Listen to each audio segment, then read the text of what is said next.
ఓం నమో వెంకటేశాయ.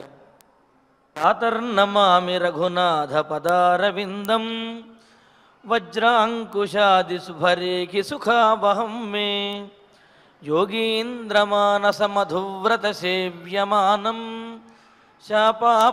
శాపాపహం సపది గౌతమ ధర్మపత్న్యా.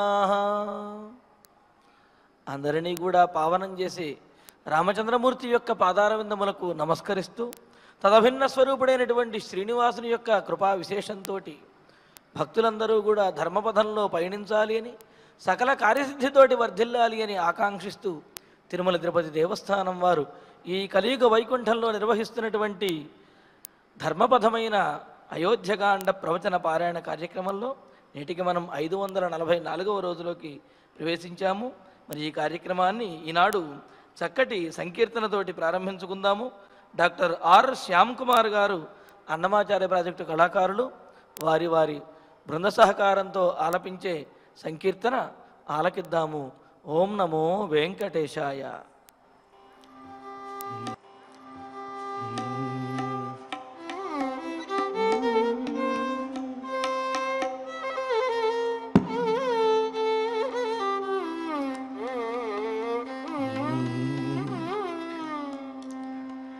వీణవాయించెనే అలమేలు మంగమ్మ, వేణుగాన విలోలుడైన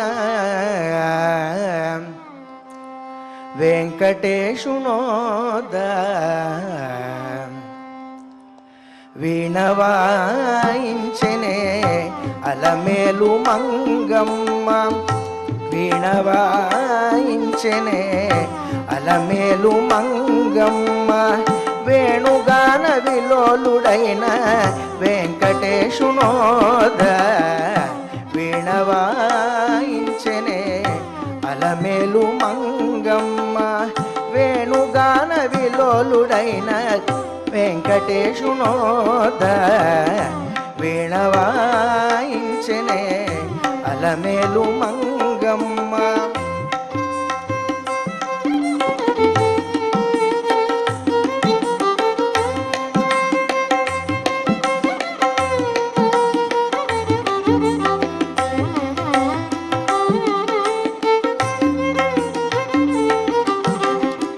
కురులు మెల్లన జారగా సన్నజాజి వీరులు జల్లన రాలగా, కురులు మెల్లన జారగా సన్నజాజి వీరులు జల్లన రాలగా, కర కంకణంబులు గల్లని మ్రోయగ, కర కంకణంబులు గల్లని మ్రోయగ, మరువైన వజ్రాల మెరుగుతులాడగా, కర కంకణంబులు గల్లని మ్రోయగ, మరువైన వజ్రాల మెరుగుతులాడ. వీణవాయించెనే అలమేలు మంగమ్మ, వేణుగాన విలోలుడైన వెంకటేశునోద. వీణవాయించెనే అలమేలు మంగమ్మ.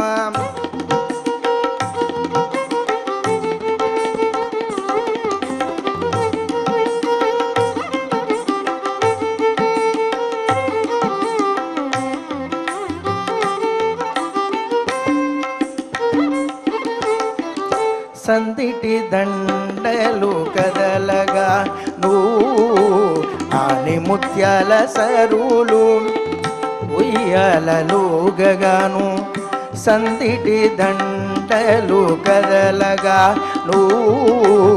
ఆని ముత్యాల సరులు ఉయ్యాలలుగగాను, అందమై పాలిండ్లను అలదిన కుంకుమ, అందమై పాలిండ్లను అలదిన కుంకుమ, గంధము చెమటచే కరగి గుమగుమనగా అందమై పాలిండ్లను అలదిన కుంకుమ అద్దపు చెమటచే కరగి గుమగుమనగా వీణవాయించనే అలమేలు మంగమ్మ వేణుగాన విలోలుడైన వెంకటేశునోద వీణవాయించనే అలమేలు మంగమ్మ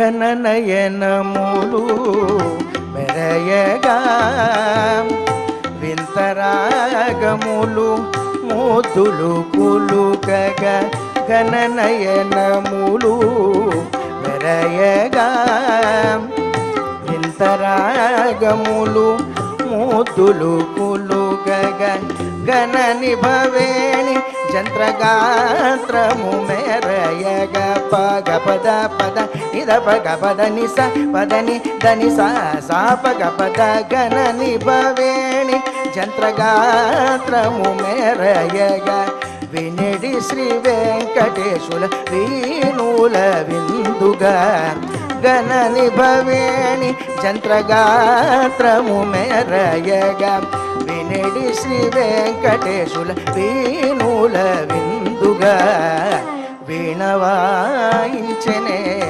అలమేలు మంగమ్మ వేణుగాన విలోలుడైన వెంకటేశునోద వీణవాయించనే అలమేలు మంగమ్మ వేణుగాన విలోలుడైన వెంకటేశునోద వీణవాయించనే అలమేలు మంగమ్మ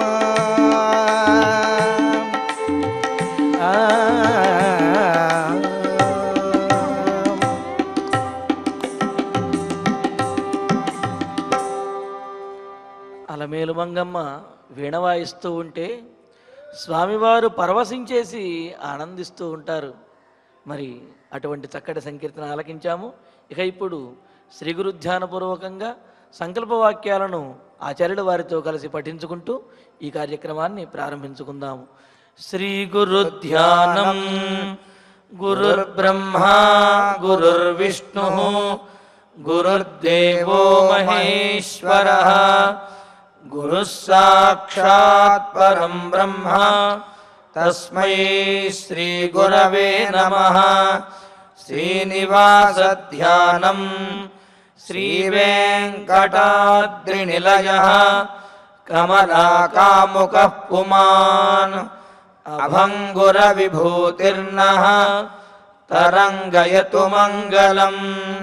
అథ సంకల్పః శ్రీమదాదివరాహ క్షేత్రే విరాజమానస్య శ్రీ పద్మావతీ జానేః అఖిలాండకోటి బ్రహ్మాండ నాయకస్య శ్రీరామచంద్ర రూపాంతరస్య భగవతః శ్రీ వెంకటేశ్వర స్వామినః సన్నిధౌ హనుమత్ సీతా లక్ష్మణ భరత శత్రుఘ్న పరివార సమేత శ్రీరామచంద్ర పరబ్రహ్మణః పరిపూర్ణానుగ్రహేణ అస్మిన్ భువనే సమస్తాధివ్యాధీనాం నివారణార్థం భారతవర్షే విద్యా విత్త వాణిజ్య కృషి వైద్య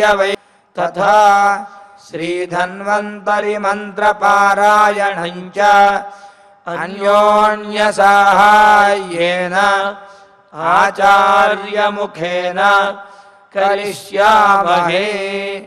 శ్రీ వాల్మీకి ప్రార్థనా కూజంతం రామ రామేతి మధురం మధురాక్షరం ఆరుహ్య కవితా శాఖాం వందే వాల్మీకి కోకిలం. శ్రీ ఆంజనేయ ప్రార్థనా మనోజవం మారుతతుల్యవేగం జితేంద్రియం బుద్ధిమతాం వరిష్టం వాతాత్మజం వానరయూధముఖ్యం శ్రీరామదూతం శిరసా నమామి. శ్రీరామాయణ ప్రార్థనా వాల్మీకిగిరి సంభూత రామసాగరగామిని పునాతి భువనం పుణ్యా రామాయణ మహానది. శ్రీరామ ప్రార్థనా అయోధ్యాఖ్యేదు గుర్వర్ధే త్యక్త్వా రాజ్యం గిరౌ వసన్ పాదుకే భరతాయాదాతు సరామశరణం మమ. శ్రీరామచంద్ర పరబ్రహ్మణే నమః. అథ శ్రీమద్ రామాయణే ఆదికావ్యే అయోధ్యాకాండే షణ్ణవతితమః సర్గః. శ్రీమన్నారాయణ చరణౌ శరణం ప్రపద్యే. శ్రీమతే నారాయణాయ నమః. శ్రీరామాయ నమః. అపి నౌ వశమాగచ్చేత్ కోవిదారధ్వజోరణే అపి ద్రక్ష్యామి భరతం యత్కృతే వ్యసనం మహత్ త్వయా రాఘవ సంప్రాప్తం సీతయా చ మయా తథా. భరతుడు చిత్రకూట పర్వత ప్రాంతానికి వచ్చేటటువంటి సంబ్రహ్మాన్ని, వారు ఎంతమంది వచ్చారు అనే విశేషాలన్నీ కూడా పూర్వం మనం తెలుసుకున్నాం.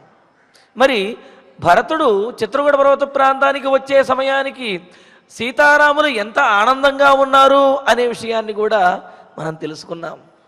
మరి ఆ సందర్భంలో భరతుని యొక్క సైన్యము అక్కడ నుంచి అంత దూరం నుంచి కనిపిస్తూ ఉంటే, భరతుడేమో దూరంగా ఉన్నటువంటి ఆ చిత్రకూట పర్వత ప్రాంతంలో ఆ అడవిలో సీతారామ లక్ష్మణులు ఎక్కడ ఉన్నారు అని వెతుకుతూ వస్తూ ఉన్నాడు. మరి ఆ పర్వత ప్రాంతం నుండి ఎత్తైనటువంటి ఆ చిత్రకూటం నుండి చూస్తున్నటువంటి లక్ష్మణుడు లక్ష్మణుడేమో భరతుడు మన మీద యుద్ధం చేయటానికే వస్తున్నాడు అని చెప్పి అనుకుంటున్నారు.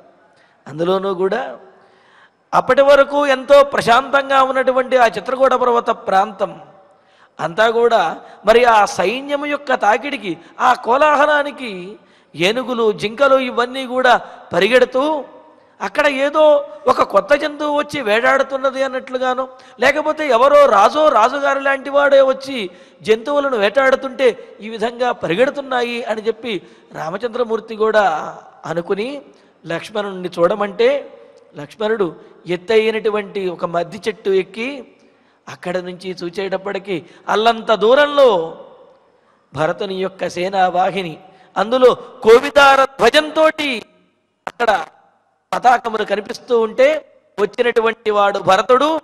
మనల్ని అయ్యా రామచంద్రమూర్తితో అంటున్నాడు, మన రాజ్యాన్ని, మీకు దక్కవలసినటువంటి రాజ్యాన్ని అపహరించడమే కాకుండా భవిష్యత్తులో కూడా మన వల్ల ఎటువంటి ఇబ్బంది కలగకూడదు, రాజ్యం నిరంకుశంగా ఏకఛత్రాధిపత్యంగా తానొక్కడే పాలించాలి అనే భావనతోటి భరతుడు సర్వ సైన్యములతోటి మన మీద దాడి చెయ్యడానికి, మనల్ని వధించడానికి వస్తున్నాడు అని చెప్పి లక్ష్మణుడు రామచంద్రమూర్తితో చెప్పాడు.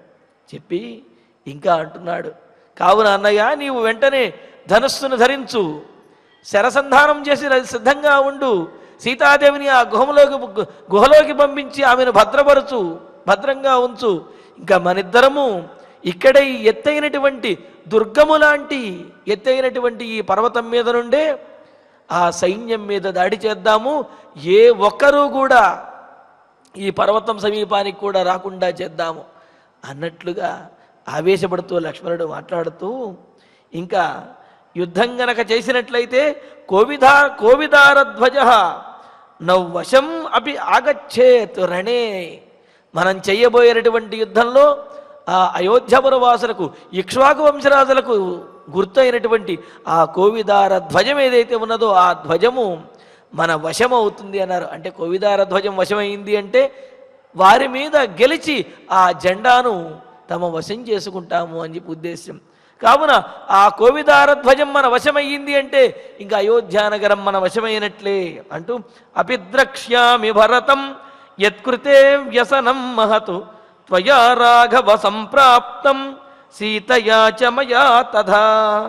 రాఘవ, రామచంద్ర, యత్కృతే త్వయా సీతయా తథా మయా చ, ఎవరి కారణంగా అయితే నీవు, నేను, సీతాదేవి మనందరము కూడా ఈ విధంగా అడవుల పాలయ్యామో, నీవు రాజ్యాన్ని కోల్పోయావో, వారే మహద్వ్యసనం సంప్రాప్తం, గొప్పదైనటువంటి అంటే దుఃఖము, కష్టము ఇవన్నీ కూడా ప్రాప్తించాయో. భరతం అపి ద్రక్ష్యామి, అటువంటి భరతుణ్ణి కూడా నేను ఒక్కసారి చూస్తాను. అంటే చూస్తాను అంటే వాడి అంతు చూస్తాను అని ఇక్కడ ఉద్దేశం అన్నమాట. లక్ష్మణుడు చెబుతున్నాడు, ఎవరి వల్ల మనకి ఇటువంటి కష్టములు కలిగాయో అటువంటి భరతుణ్ణి, అతని యొక్క అంతు చూస్తాను అని చెప్పి అంటూ, ఎన్నిమిత్తం భవాన్ రాజ్యాత్ చ్యుతో రాఘవ శాశ్వతాత్ సంప్రాప్తోయమరిర్వీర భరతో వధ్య ఏవమే. అదేంటి నాయన అంత ఆవేశపడుతున్నావు? పైగా భరతుని యొక్క అంతు చూస్తాను, అతన్ని వధించేస్తాను అన్నట్లుగా మాట్లాడుతున్నావు, ఏమిటింత ఆవేశం? ఇప్పుడు తగదు అని అంటాడని రామచంద్రుడు దానికి చెబుతున్నాడు, వీరా, నీవు ఎప్పుడూ కూడా ఈ విధంగా శాంత స్వభావంతో ఉంటావేమిటి? నీలో ఉన్నటువంటి వీరత్వాన్ని, ఆ సామర్థ్యాన్ని చూపించకుండా ఎప్పుడు శాంతంగా ఉంటే ప్రయోజనం లేదు నాయన అంటూ, రాఘవ ఎన్నిమిత్తం భవాన్ శాశ్వతాత్ చ్యుత, ఎవరి కారణంగా అయితే నీవు శాశ్వతమైన స్థిరమైనటువంటి రాజ్యం నుండి, అలాగే శాశ్వతంగా నీ రాజ్యం నుండి నీవు దూరమయ్యావో. శాశ్వతంగా ఏమిటండి? 14 సంవత్సరాలే కదా. శాశ్వతంగా ఎక్కడ దూరమయ్యాడు అని అంటే 14 సంవత్సరముల పాటు మరి రాజ్యాన్ని విడిచిపెట్టి వచ్చేస్తే ఇక్కడ రాజ్యంలో ఉన్నటువంటి ప్రజలు అందరూ కూడా భరతునికి అలవాటు పడిపోతే, భరతుణ్ణే ఇక భవిష్యత్తులో కూడా తమకు రాజు కావాలి అని కోరుకుంటే ప్రజాభీష్టం మేరకు భరతుడే రాజుగా కొనసాగుతాడు, కానీ నీకు మరలా రాజ్యం ఎక్కడ వచ్చేను అనే ఉద్దేశ్యంతో లక్ష్మణుడు మాట్లాడుతున్నాడు. పైగా భరతుని యొక్క ఉద్దేశ్యము కూడా అదే. ఇక 14 సంవత్సరముల తర్వాత కూడా తానే రాజ్యాన్ని పరిపాలించుకోవాలి అని, అక్కడ అకంటకంగా అడ్డెవరు ఉండకూడదని ఆ అడ్డు తొలగించుకోవడానికి, మనల్నిద్దరినీ కూడా వధించడానికి భరతుడు ఇక్కడికి వస్తూ ఉన్నాడు. మరి ఎవరి కారణంగా అయితే నీవు రాజ్యాన్ని కోల్పోయావో, అయం అరిహి భరత సంప్రాప్త, అటువంటి మనకు శత్రువైనటువంటి భరతుడు ఇక్కడికి వచ్చాడు. అటువంటి వాడు మే వధ్య ఏవా, నీకు అపకారం చేశాడు అని అంటే అతడు నా చేత చంపబడతాడు. నీకు అపకారం చేసినటువంటి వాడు నాకు శత్రువే అవుతాడు. కావున అటువంటి శత్రువుని నేను వధించి తీరుతాను. అంతే కదా. రగులుతున్నటువంటి అగ్ని, అంటుకున్నటువంటి అగ్నిని పూర్తిగా చల్లార్చేయాలి తప్ప విడిచిపెట్టకూడదు. అలాగే మన మీద దాడి చేయటానికి వస్తున్నటువంటి వాడు, మీరు ఈ విధంగా కష్టపడటానికి కారణమైనటువంటి భరతుణ్ణి, మనకు శత్రువైనటువంటి వాణ్ణి వధించాలి. అతడు వధకు అర్హుడే తప్ప అతన్ని క్షమించరాదు. అయం మరిహి సంప్రాప్త భరత, మనకు శత్రువైనటువంటి భరతుడు ఇక్కడికి వచ్చాడు అని అంటున్నాడు. అంటే లక్ష్మణునికి భరతునితోటి ఏమాత్రము శత్రుత్వము ఏమీ లేదు. భరతుడు లక్ష్మణునికి చేసినటువంటి అపకారం కూడా ఏమీ లేదు. అయినప్పటికీ రామచంద్రునికి భరతుని వల్ల అపకారం జరిగింది అనే భావనతోటి లక్ష్మణుడు రాముడి మీద ఉన్నటువంటి ప్రేమతోటి మరి ఆ విధంగా భరతుని మీద ఈ శత్రుత్వాన్ని ఆయన మనసులో ఈ విధంగా అనుకున్నాడు. అంతే తప్ప సాక్షాత్తుగా భరతునికి లక్ష్మణుడికి ఎటువంటి శత్రుత్వము లేదు. రాముడి ద్వారా అంటే రాముడికి అపాయం కలిగింది, దానికి కారణం భరతుడనే ఉద్దేశ్యంతో లక్ష్మణుడు ఈ విధంగా మాట్లాడుతూ అదేంటి నాయన, అన్నగారైనటువంటి నీకు అన్నయ్య అయినటువంటి భరతుణ్ణి వధించేస్తానంటున్నావు, ఎంత పొరపాటు, ఈ మాట అనవచ్చా అని అంటే దానికి చెబుతున్నాడు, భరతస్య వధే దోషం నాహం పశ్యామి రాఘవ పూర్వాపకారిణాం త్యాగే నహ్యధర్మో విధీయతే. భరతుణ్ణి వధిస్తాను అనడం తప్ప, వధిస్తాను అనడం కాదు, వధించడం కూడా తప్పు కాదు అంటున్నాడు. ఎందుకు కాదంటే రాఘవ రఘువంశీయుడైనవు రామచంద్ర అంటే ఇంతటి గొప్ప రాజవంశంలో పుట్టినటువంటి నీకు రాజనీతి తెలుసు కదయ్యా. ఏమిటి రాజనీతి? భరతస్య వధే అహం దోషం నపశ్యామి. భరతుణ్ణి వధించడంలో దోషమేమీ నాకు అనిపించడం లేదు. ఎందుకంటే పూర్వాపకారిణం, అపకారం చేసే బుద్ధి కలిగి పూర్వం ఒకసారి అపకారం చేసి మరలా అపకారం చేయటానికి వస్తున్నటువంటి వాడిని వధించకుండా వదిలిపెడతాడా ఏ రాజైనా సరే? ఏం చెబుతోంది రాజనీతి శాస్త్రం? మనకు మహాభారతంలో కూడా చెబుతారు. అవంధ్యకోపస్య నిహంతురాపతాం భవంతి వస్యాహ స్వయమేవ దేహినః అమర్షశూన్యేన జనేన జంతున న జాతహార్దేన చ విద్విషాదరః అని చెబుతూ, ఏ రాజుకైతే అతనికి వచ్చినటువంటి కోపము వ్యర్థము కాదో, ఏ రాజు అయితే తనకు వచ్చేటటువంటి ఆపదను ఎదుర్కొని దాన్ని పరిమార్చగలుగుతాడో అటువంటి వాడికి శత్రువులు భయపడతారు, తనవారు కూడా చాలా ఎక్కువగా గౌరవిస్తాడు. అలా కాకుండా కోపం వచ్చినా ఏమీ చెయ్యడండి, శత్రువులను కూడా ఏమీ చెయ్యలేడు అనే భావన కనుక ఎవరికి శత్రువులు కనుక ఉన్నట్లయితే శత్రువులు ఎవరు భయపడరు, తనవారు కూడా గౌరవించరు, చేతకాని వాడిలాగా చూస్తారు అని చెప్పి అంటున్నారు. అంటే రాజనీతిలో కోపం వచ్చింది అంటే ధర్మబద్ధమైనటువంటి న్యాయబద్ధమైనటువంటి కోపం వచ్చినప్పుడు ఆ కోపానికి తగినటువంటి శిక్షను వారికి విధించి తీరాలి తప్ప, కోపం వచ్చినప్పటికీ కూడా అది ఆ శిక్ష విధించడంలో ధర్మము న్యాయము ఉన్నప్పటికీ కూడా వేరే స్వార్థంతోటో లేకపోతే వేరే కారణాలతోటో ఆ శిక్షను విధించకపోతే అది దయాగుణము అనిపించుకోదు, అది చేతకానితనంగా అనుకుంటారు. శత్రువులు భయపడటమే కాదు, తనవారు కూడా తనను లెక్క చెయ్యరు అని చెప్పి అంటారు. మరి అందుకనే ఇక్కడ పూర్వం మనకు అపకారం చేసినటువంటి వాడు ఇప్పుడు మరలా అపకారం చేయడానికి వస్తున్నటువంటి వాడైన భరతుణ్ణి వధించడం ఏమాత్రము అది దోషము కాదు. త్యాగే అధర్మహన విద్యతే. ఇందులో భరతుణ్ణి వధించడంలో అధర్మమేమీ కూడా లేదు అని అంటూ దానికి మనకు స్మృతులు కూడా తెలియజేస్తున్నాయి. యోహింసార్థం అపిక్రాంతం హంతి మన్యురేవ మన్యు స్పృశతి నతస్మిన్ దోష అని అంటూ ఎవడైతే హింస చేయటానికి ఉపక్రమిస్తున్నాడో, ఎవరైతే క్రూర స్వభావంతో ప్రవర్తిస్తున్నాడో, ఎవరైతే అధర్మంతో ఉన్నాడో అటువంటి వాడిని దండించడం, కోపంతో దండించడం అనేది అది అధర్మము కాదు, అది ధర్మమే అవుతుంది అని చెప్పి అన్నారు. ఆ విధంగా అటువంటి వారిని దండించడంలో దోషమేమీ లేదు.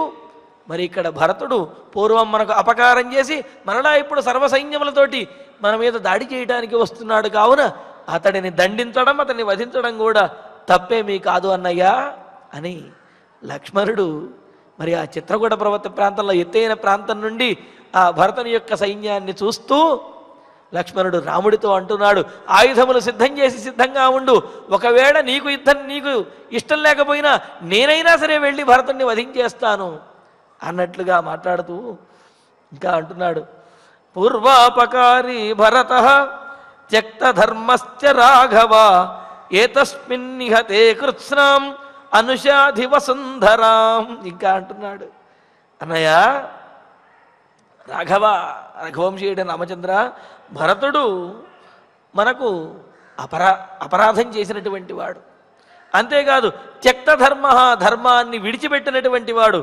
ఏతస్మిన్నిహతే ఇటువంటి అధర్మాత్ముడైన అపకారం చేసినటువంటి వాడైన భరతుడు గతించిన తర్వాత అంటే ఈ యుద్ధంలో వధించబడిన తర్వాత కృత్స్నాం వసుంధరాం అనుషాధి, ఈ భూమండలం మొత్తాన్ని కూడా నీవే పరిపాలించుతుగానివి అని చెప్పి అంటూ, అద్యపుత్రం హతం సంఖ్యే కైకేయీ రాజ్య కాముక మయా పశ్యేత్ సుదుఃఖార్థ హస్తి భగ్నమివ ధ్రుమం.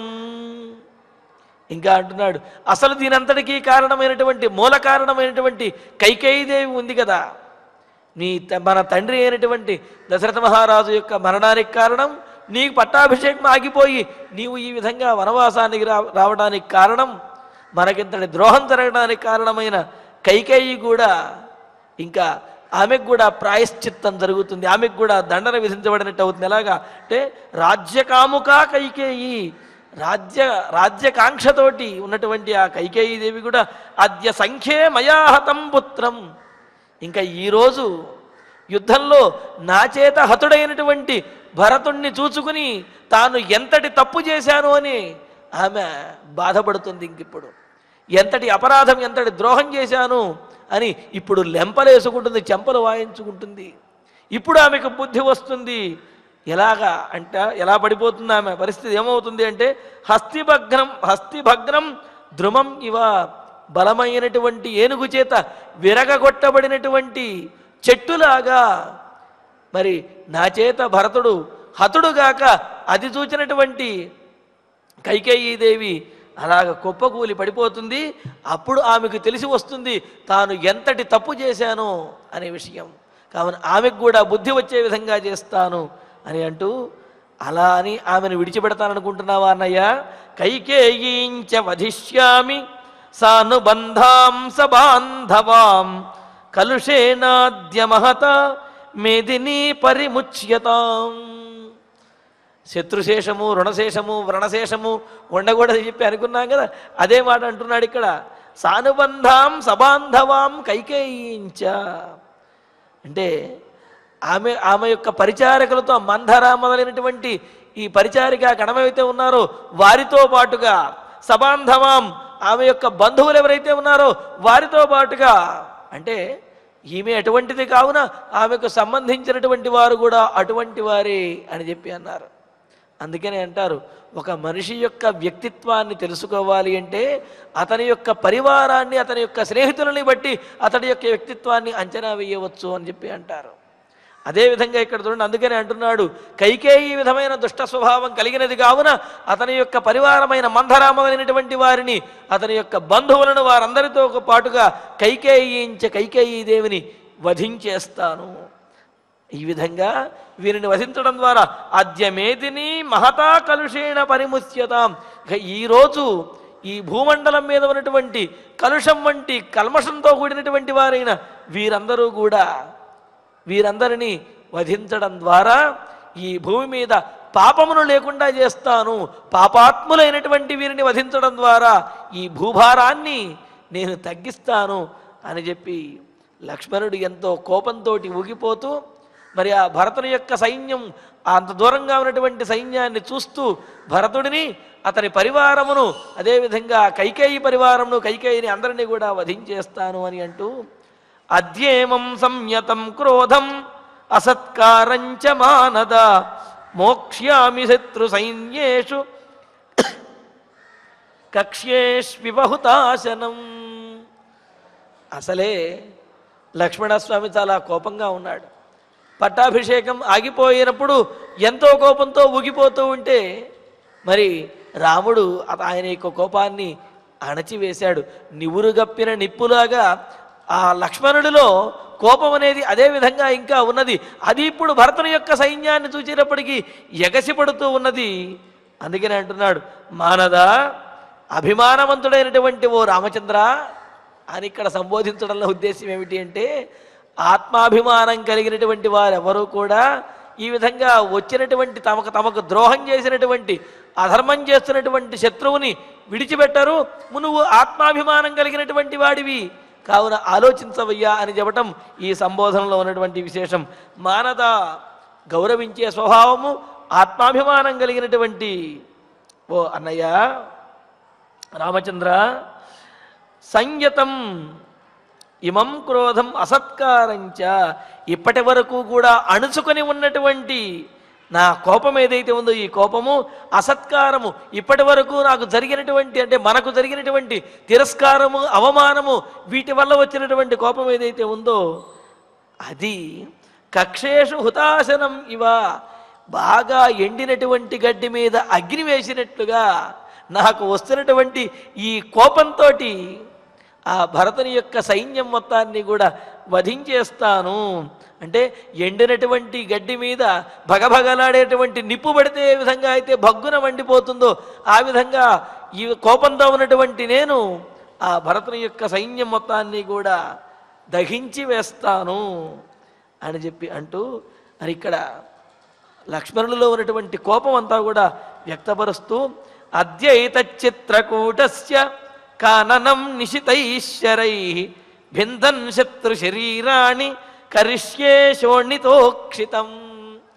సహజంగా మనకు ఇక్కడ నేడుస్తున్నటువంటి మనకు ఫలములనిస్తున్నటువంటి ఈ చిత్రకూట పర్వత ప్రాంతంలో ఉన్న చెట్లన్నిటికీ కూడా మనం రుణపడి వాటికి రోజు కూడా నీళ్లు పోసి పెంచాలి.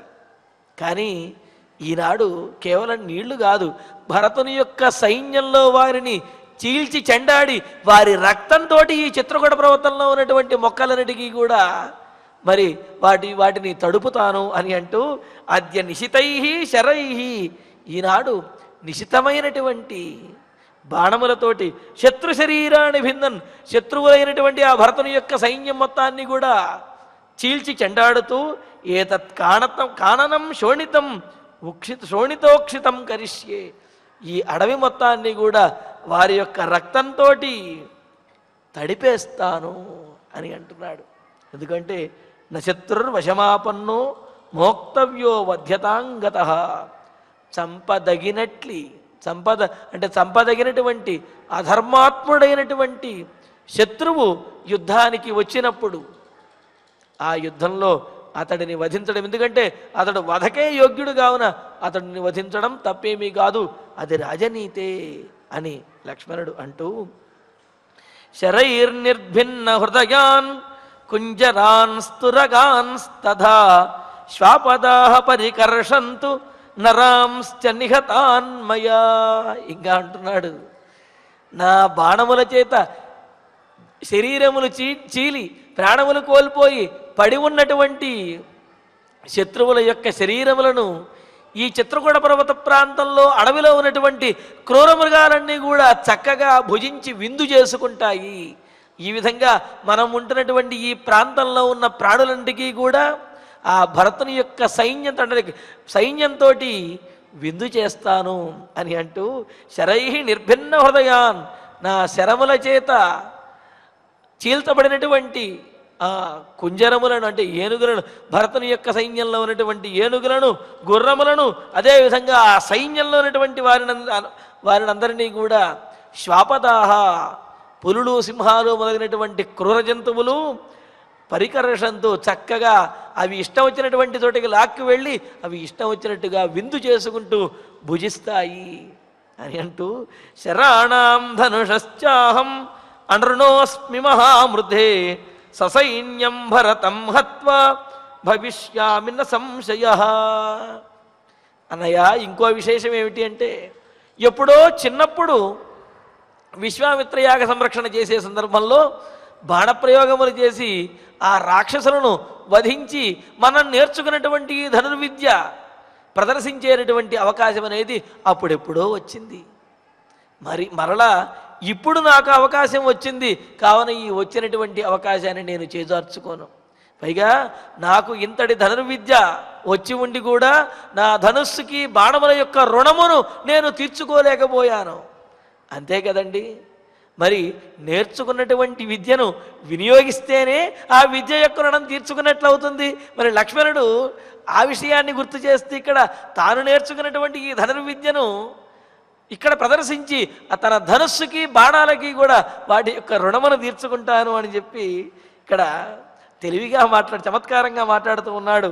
ససైన్యం భరతం హత్వా భవిష్యామి న సంశయ అంటూ సైన్యంతో కూడినటువంటి ఈ భరతుణ్ణి వధించేసి మరి నేను నీ రుణమును తీర్చుకుంటాను, అదేవిధంగా నా ధనుర్బాణములు ఏవైతే ఉన్నాయో ఆ ధనుర్బాణముల యొక్క మహామృధే జరగబోయేటటువంటి గొప్ప యుద్ధంలో మరి భరతుణ్ణి వారి సైన్యాన్ని వధించి ధనుర్బాణముల యొక్క రుణమును తీర్చుకుని నేను వాటి యొక్క ఆ విద్యకు సార్థకతను చేకూర్చుతాను.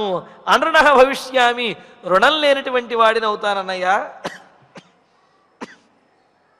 అని అంటూ ఈ విధంగా మరి భరతుడి విషయంలో భరతుని యొక్క సైన్యాన్ని చూచినటువంటి లక్ష్మణుడు ఆ చిత్రకూట పర్వత ప్రాంతంలో ఎంతో ఆవేశంతో ఉన్నటువంటి వాడై పైగా ఇంతకు ముందు ఎప్పుడో చిన్నప్పుడు ఆ విశ్వామిత్ర యాగంలో రాక్షసులతో యుద్ధం చేసే సందర్భం ఒకటి వచ్చింది. ఆ తర్వాత మరి రాముడు శంబరాసురుని యొక్క తనయుడితోటి, శంబరాసురుని యొక్క పుత్రునితోటి రాముడు పూర్వం యుద్ధానికి వెళ్ళినప్పుడు అప్పుడు కూడా లక్ష్మణుడు యుద్ధానికి వెళ్ళి ఆ రాక్షసుల్ని వారిని కూడా వధించాడు. అప్పుడెప్పుడో ఈ విధంగా యుద్ధం చేసేటటువంటి అవకాశం, నేర్చుకున్నటువంటి విద్యను ప్రదర్శించేటటువంటి అవకాశం వచ్చింది. మరలా ఇప్పుడు భరతునితో యుద్ధంలో అటువంటి అవకాశం వచ్చింది. ఈ అవకాశాన్ని నేను విడిచిపెట్టను. భరతుని యొక్క సైన్యాన్ని, భరతుణ్ణి కూడా వధించేసిన బాణములకు, నా ధనుస్సుకి కూడా రుణము తీర్చుకుంటాను అని చెప్పి లక్ష్మణుడు ఎంతో ఆవేశంగా ఊగిపోతూ కోపంతో రామచంద్రమూర్తితో మాట్లాడుతూ ఉన్నాడు. ఇక్కడ మరో పాఠం కూడా ఉన్నది. అండ్రునోస్మి మహామృధే అనే దానికి బదులు అండ్రునోస్మి మహావనే అని చెప్పి మరి అయోధ్యానగరంలో నీ రుణము తీర్చుకోవలసి ఉన్నది. అంటే ఎప్పుడైతే నీ పట్టాభిషేకం ఆగిపోయిందో అప్పుడే నేను ఎదురు తిరిగి ఈ పట్టాభిషేకం ఆగటానికి కారణమైనటువంటి వారందరినీ కూడా వధించేసి నీకు పట్టాభిషేకం చేసి నీ రుణం తీర్చుకోవలసినట్టే, నీకు తమ్ముడిగా పుట్టినందుకు నేను సార్థకతను పొందవలసి ఉన్నది. కానీ అక్కడ నీవు వద్దన్నావు, నా కోపాన్ని అణిచివేశావు. కావున అక్కడ నేనేమీ చెయ్యకుండా ఈ అడవిలోకి వచ్చేశాను. పైగా అక్కడ గురువులు, పెద్దలు వారందరూ ఉంటారు. వారందరూ ఏమనుకుంటారో అనే ఒక సంశయం కూడా ఉండవచ్చు. కానీ ఇక్కడ అడవిలో మన మీద మరలా దాడి చేయడానికి వచ్చినటువంటి భరతుణ్ణి మాత్రం ఇప్పుడు నేను విడిచిపెట్టను. అందుకని అస్మిన్ మహావనే అండ్రునోస్మి, ఈ అరణ్యంలో, అయోధ్యానగరంలో తీర్చుకోలేనటువంటి రుణాన్ని ఈ అరణ్యంలో నేను తీర్చుకుంటాను అని చెప్పి అంటున్నాడు. ఇందులో లక్ష్మణస్వామికి రాముడి మీద ఉన్నటువంటి ప్రేమ ఎంతో గొప్పగా కనిపిస్తున్నది. అంటే రాముడికి ఆపద కలుగుతున్నది అంటే, రాముడికి ఆపద కలిగింది అంటే లక్ష్మణుడు భరించలేడనమాట. అందుకనంటారు అతిస్నేహ పాపశంకి అని చెప్పి, మనకు ఎవరి మీదైతే ఎక్కువ ప్రేమ ఉంటుందో వారి విషయంలో చాలా ఎక్కువగా జాగ్రత్త తీసుకుంటాము. వారికి ఏదైనా అపాయం కలుగుతుంది అన్నా, లేకపోతే వారికి ఎవరైనా అపాయం చేస్తారు అనే సూచన అనిపించినప్పటికీ వెంటనే దాడి చేయడానికి సిద్ధపడిపోతూ ఉంటారు. అంటే ఇది లక్ష్మణునికి రాముడి మీద ఉన్నటువంటి ప్రేమ. అందుకని రాముడికి ఎక్కడ అపాయం జరుగుతుందో భరతుని వల్ల, అతని యొక్క సైన్యం వల్ల అని చెప్పి ఆ భరతుని, అతని సైన్యాన్ని తానే వధించడానికి సిద్ధపడిపోతూ ఉన్నాడు. సిద్ధపడిపోతూ మరి ఈ విధంగా నేను ఇప్పుడు నా ధనుర్బాణములకు సార్థకత చేకూర్చుతాను, యుద్ధంలో వీరందరినీ కూడా వధించేస్తాను అని చెప్పి లక్ష్మణస్వామి ఈ విధంగా ఊగిపోతూ చాలా గొప్పగా ప్రతిజ్ఞలు చేస్తున్నట్లుగా అక్కడ మాట్లాడుతూ అన్నగారైనటువంటి రామచంద్రమూర్తిని కూడా సిద్ధపడమని చెబుతున్నాడు. దీనితోటి మనకు ఈ 96వ సర్గ పూర్తవుతున్నది. శరాణాం ధనుషశ్చాహం అండ్రునోస్మి మహామృధే ససైన్యం భరతం హత్వా భవిష్యామి న సంశయః. ఇంకా 97వ సర్గ ప్రారంభించుకుందాము. అధ 97తమ సర్గః సుసంరబ్ధంతు సౌమిత్రిం లక్ష్మణం క్రోధమూర్ఛితం రామస్తు పరిశాంత్యాధ వచనం చేదమబ్రవీత్. లక్ష్మణుడు ఆవేశపడిన రాముడు ఆలోచనాపరుడు. అందుకనే చూడండి, అధ సుసంరబ్ధం అద్యత్ క్రోధమూర్ఛితం.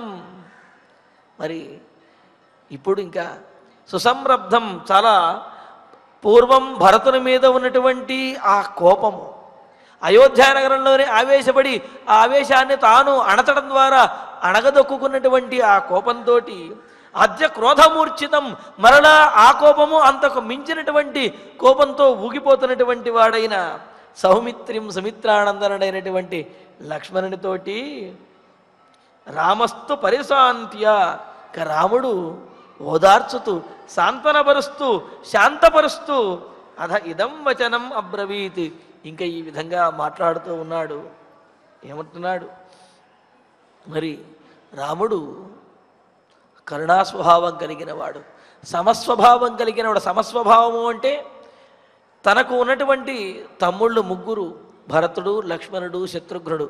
వారు ముగ్గురులోనూ కూడా తనతో పాటు వచ్చినటువంటి వాడు లక్ష్మణుడు, తనతో పాటు రాకుండా ఉన్నటువంటి వారు భరత శత్రుఘ్నుడు.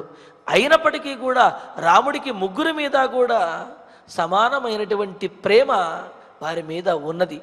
అందుకనే ఇక్కడ మరి తన తమ్ముడైనటువంటి తనతో పాటు వచ్చినటువంటి లక్ష్మణుడు ఆవేశపడుతూ ఉంటే, వీడు నాతో పాటు వచ్చాడు కావున ఇతని యొక్క మాటలను సమర్థించాలి అనే భావన రాముడిలో లేదు.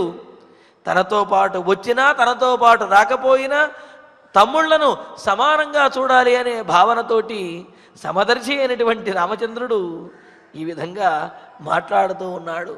అంటే తన తమ్ముళ్ళ గురించి ఎవరో చెబితే, లేకపోతే వారిలో తన తమ్ముళ్ళలో ఒకరు ఆవేశపడితే వారిని సమర్థించడం కాదు, ముగ్గురిని కూడా సాంత్వనపరిచి ఆ అన్యోన్యత అనేది చేకూర్చాలి అనేది రాముడి యొక్క ఉద్దేశ్యం. అన్నగారికి ఉండవలసినటువంటి లక్షణం అనే విషయాన్ని రాముడు తండ్రికి తెలియజేస్తున్నాడు అన్నమాట. ఈ విధంగా మాట్లాడుతున్నాడు. కిమత్ర ధనుషా కార్యం అసినావాస చర్మణ మహేశ్వాసే మహాప్రాజ్ఞే భరతే స్వయమాగతే. ఒక చిరునవ్వు నవ్వుతూ రాముడు లక్ష్మణుడితో మాట్లాడుతున్నాడు. సహజంగా ఎవరైనా కోపంగా మాట్లాడుతున్నప్పుడు వారి ఎదురు చిరునవ్వు నవ్వుతూ మాట్లాడితే వారి కోపం మరింత రగులుతూ ఉంటుందన్నమాట. చూడండి, బాగా పెనంగాలుతూ ఉన్నప్పుడు దాని మీద కాస్త నీళ్లు చల్లారనుకోండి, సుయ్యమని చెప్పి ఒక్కసారి పొగొస్తుంది. అలాగా లక్ష్మణుడు కోపంతో ఊగిపోతూ ఉంటే రామచంద్రమూర్తి చిరునవ్వుతోటి మాట్లాడుతూ ఉన్నాడు. అది కూడా ఏమని మాట్లాడుతున్నాడు, ఆ మాట కూడా లక్ష్మణుడిని సూచిస్తూ మాట్లాడుతున్నాడు. ఏమని, అత్ర నాయన ఇప్పుడు మహేశ్వాసే మహాప్రాజ్ఞే భరతం స్వయమాగతే. గొప్ప ధానుష్కుడు అంటే గొప్ప విలువిద్య పారంగతుడైనటువంటి వాడు, ధనుర్విద్యలో పారంగతుడైనటువంటి వాడు, మహాప్రాజ్ఞే గొప్ప బుద్ధిమంతుడు అయినటువంటి భరతుడు ఇక్కడికి వచ్చినప్పుడు ఏదో నువ్వు ఇందాకటి నుంచి అంటూ ఉన్నావు, నువ్వు ధనస్సు పట్టుకో, నేను కత్తి పట్టుకుంటా, ధనుర్బాణములు ధరించి భరతుడిని వధించేస్తాను అని చెప్పి లక్ష్మణ ఇందాకటి నుంచి మాట్లాడుతున్నావు. భరతుడు ఏమైనా చేతకాని వాడు అనుకున్నావా? లేకపోతే ధనుర్విద్య భరతుడికి ఏమైనా రాదా? మహేశ్వాసే గొప్ప ధనుష్మంతుడు, ధానుష్కుడు, ధనుర్విద్యా పారంగతుడు. ఇక్కడ మహేశ్వాసే అని చెప్పడంలో ఉద్దేశం ఏమిటి అంటే, లక్ష్మణ నువ్వు గొప్ప ధనుర్విద్యా పారంగతుడివే, కానీ భరతుడు నీకంటే కూడా ధనుర్విద్యా పారంగతుడు అనే విషయాన్ని లక్ష్మణుడికి సూచించడం కోసం, ఆ విషయం గుచ్చి చెప్పడం కోసమే ఇక్కడ రాముడు ఏమంటున్నాడు, మహేశ్వాసే గొప్ప ధనుర్విద్యా పారంగతుడైనటువంటి వాడు భరతుడు. పైగా మహేశ్వాస శబ్దానికి అర్థం చెబుతూ కేవలము విద్యలో పారంగతుడు అంటే ఆ పరాక్రమం కలిగి ఉండటమే కాదు, తన పరాక్రమాన్ని ఎక్కడ ఏ విధంగా ఏ సందర్భంలో వినియోగించాలో పరిపూర్ణంగా తెలిసినటువంటి వాడు భరతుడు. కావున అతడు అటువంటి గొప్ప ధనుష్మంతుడైన ధనుర్విద్యా పారంగతుడైనటువంటి భరతుడు వచ్చినప్పుడు అతడికి ఎదురుగా నిలబడి నేను ధనస్సు ధరించి ఓడిస్తాను అని అంటున్నావు. ఇది అయ్యేటటువంటి పనేనా? ఇది చేయగలిగినటువంటి పనే? కాబట్టి ఎక్కడైతే ధనస్సును ధరించి శస్త్రముతోటి యుద్ధము చెయ్యలేమో అక్కడ శస్త్రమును ధరించడం వ్యర్థము. కావున భరతుని ఎదురుగా నిలబడి నీవు శస్త్రముతోటి ఏమీ చెయ్యలేవు, కావున ఆ విధంగా శస్త్రం ధరించి భరతుణ్ణి వధించేస్తాను అనడం సరైనటువంటి మాట కాదు. అంతేకాదు మహాప్రాజ్ఞే గొప్ప బుద్ధిమంతుడు భరతుడు. బుద్ధిమంతులు అనవసరంగా ఆవేశపడరు నాయన. వారు అధికాధికంగా ఎక్కడైనా సరే తమ బుద్ధిబలంతో ఎదుటివారిని గెలవాలి అని ప్రయత్నిస్తారు. బుద్ధిబలంతో గెలవలేనటువంటి ప్రదేశంలో మాత్రమే వారు ప్రాజ్ఞులు ధనుర్విద్యను లేకపోతే ఆయుధాన్ని ప్రయోగిస్తారు. మరి ఆ విధంగా ఆయుధము లేకుండానే తన బుద్ధిబలంతో అందరినీ గెలవగలిగినటువంటి గొప్ప ప్రజ్ఞ కలిగినటువంటి వాడు భరతుడు. ఒకవేళ ఆ ప్రజ్ఞతో పని అవ్వకపోతే అందరినీ ఓడించగలిగినటువంటి ధనుర్విద్యా పారంగతుడు, పరాక్రమం కలిగినటువంటి వాడు భరతుడు. అటువంటి భరతుడే స్వయంగా కనుక వచ్చినట్లయితే ఆగతే సతి ధనుషా, మనం ధనస్సులు పట్టుకుని కానీ సచర్మణ అసినావా, కత్తి డాలు పట్టుకుని సిద్ధంగా ఉండి కానీ కిం కార్యం, ఏం ప్రయోజనం నాయన? అంతే కదా, అవతలివాడు ఈ అవతలి వాడిని యుద్ధం చేసి గెలవగలము అనుకుంటే అప్పుడు యుద్ధం చేయాలి, కానీ అవతలి వాడు మనకంటే బలవంతుడు అనిపించినప్పుడు అతడి ముందు ఏదో హనుమంతుని ముందు కుప్పిగంతులు అన్నట్లుగా భరతుని ముందు నువ్వు ధనస్సు ఖడ్గము ధరించి యుద్ధం చేస్తాను అంటే అది ఏమీ చెయ్యలేనటువంటిది. ఆయన గొప్ప ధనుర్విద్యా పారంగతుడు.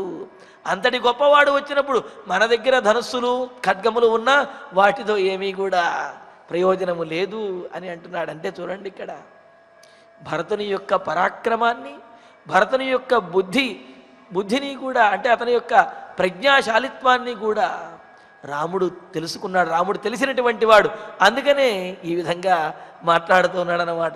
ఇలాగ మరి రాముడు చెబితే లక్ష్మణుడు ఏ విధంగా స్పందించాడు, మరి రాముడు ఆ భరతుని యొక్క విషయంలో ఇంకా చెప్పినటువంటి విశేషములు ఏమిటి అనే విషయాలను తరువాతి ప్రవచనంలో తెలుసుకుందాము.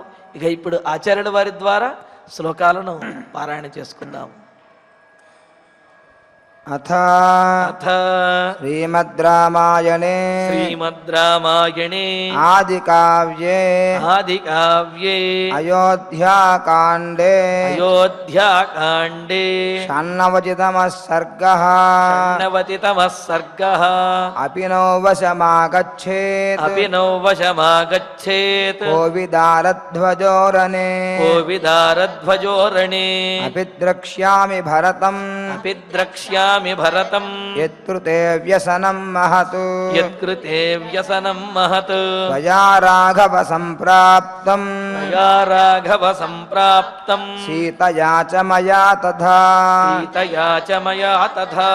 యన్నిమిత్తం భవాన్ రాజ్యాత్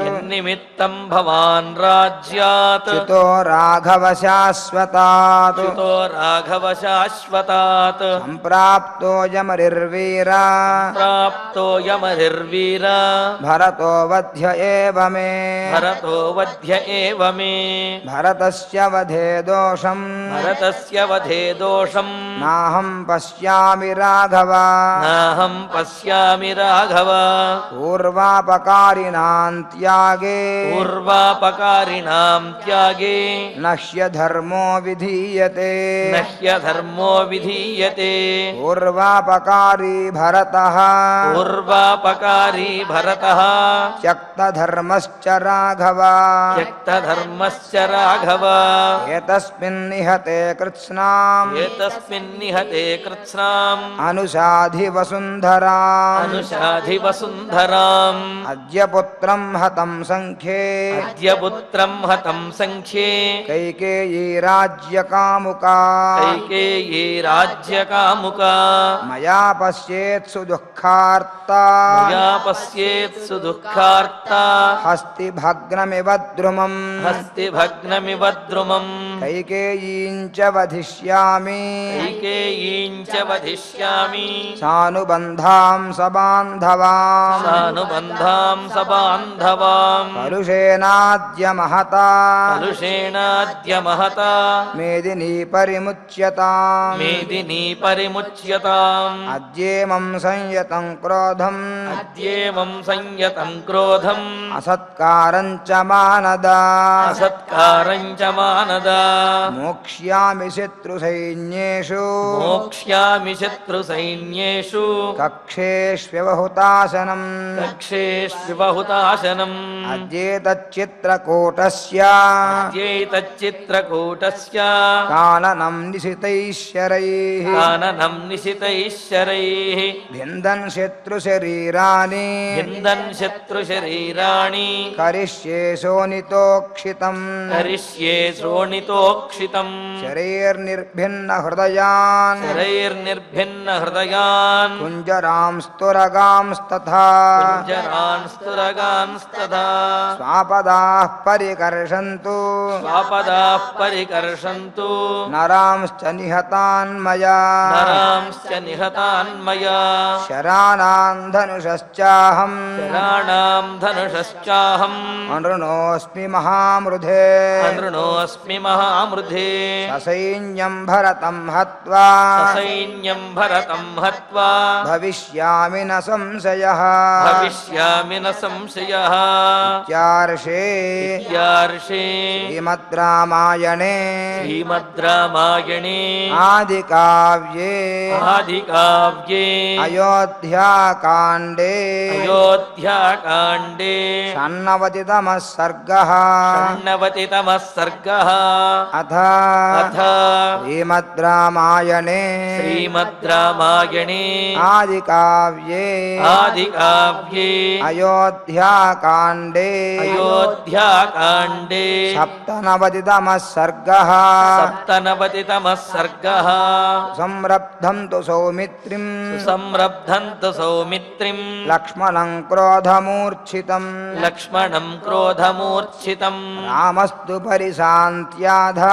रामस्तु परिशान्त्याध वचनं चेदमब्रवीत् वचनं चेदमब्रवीत् किमत्र धनुषा कार्यम् किमत्र धनुषा कार्यम् असिना वा सचर्मणा असिना वा सचर्मणा महेश्वासे महाप्राज्ञे महेश्वासे महाप्राज्ञे भरते स्वयमागते भरते स्वयमागते इत्यार्षे इत्यार्षे श्रीमद् रामायणे श्रीमद् रामायणे आदिकाव्ये आदिकाव्ये अयोध्याकाण्डे अयोध्याकाण्डे सप्तनवतितमे सर्गे सप्तनवतितमे सर्गे श्लोकद्वयम् శ్లోకద్వయం ఫలశ్రుతి నుండి మంగళాంతం వరకు అందరము కలిసి పారాయణ చేసుకుంటూ ఈ కార్యక్రమాన్ని పరిపూర్ణం చేసుకుందాం. ఫలశ్రుతి ఆయుష్యమారోగ్యకరం యశస్యం సౌభ్రాతృకం బుద్ధికరం సుఖం చ శ్రోతవ్యమేతన్నియమేన సద్భిః ఆఖ్యానమోజస్కరమృద్ధికామైః. శ్రీరామచంద్ర పరబ్రహ్మణే నమః. అథ ధన్వంతరి అచ్యుతానంత గోవింద విష్ణో నారాయణామృత రోగాన్ మే నాశయాశేషాన్ ఆశు ధన్వంతరే హరే. ఆరోగ్యం దీర్ఘమాయుష్యం బలం తేజోధియం శ్రియం స్వభక్తేభ్యోనుగృహంతం వందే ధన్వంతరిం హరిం. ధన్వంతరేరిమం శ్లోకం భక్త్యా నిత్యం పఠంతి యే అనారోగ్యం న తేషాం స్యాత్ సుఖం జీవంతి తే చిరం.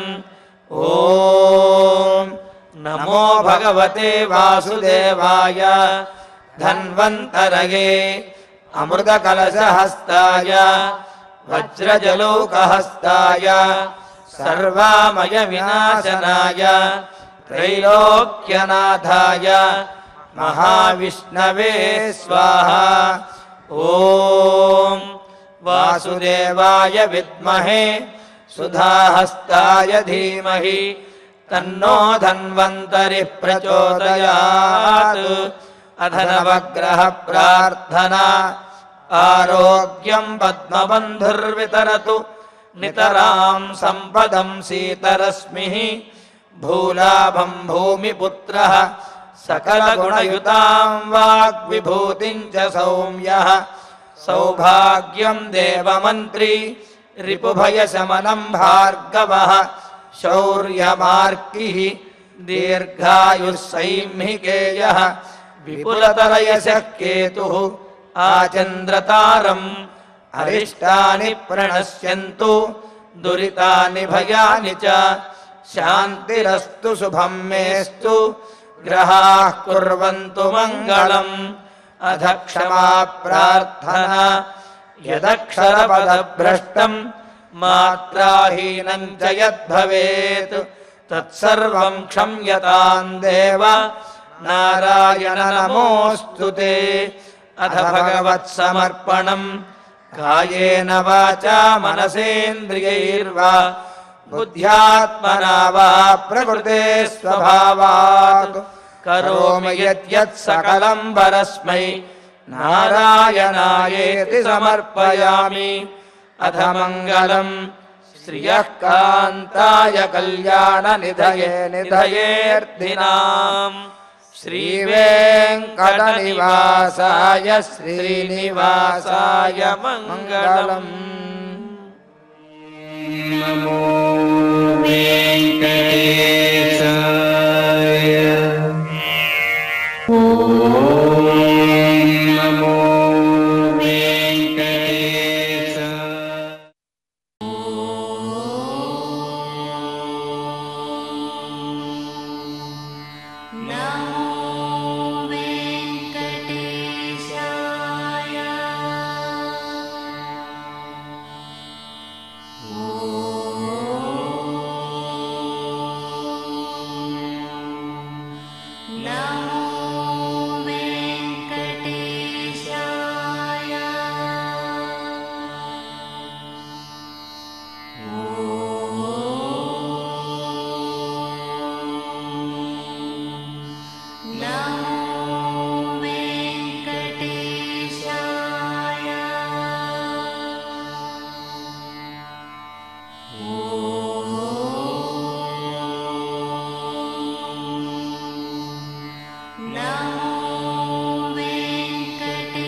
Oh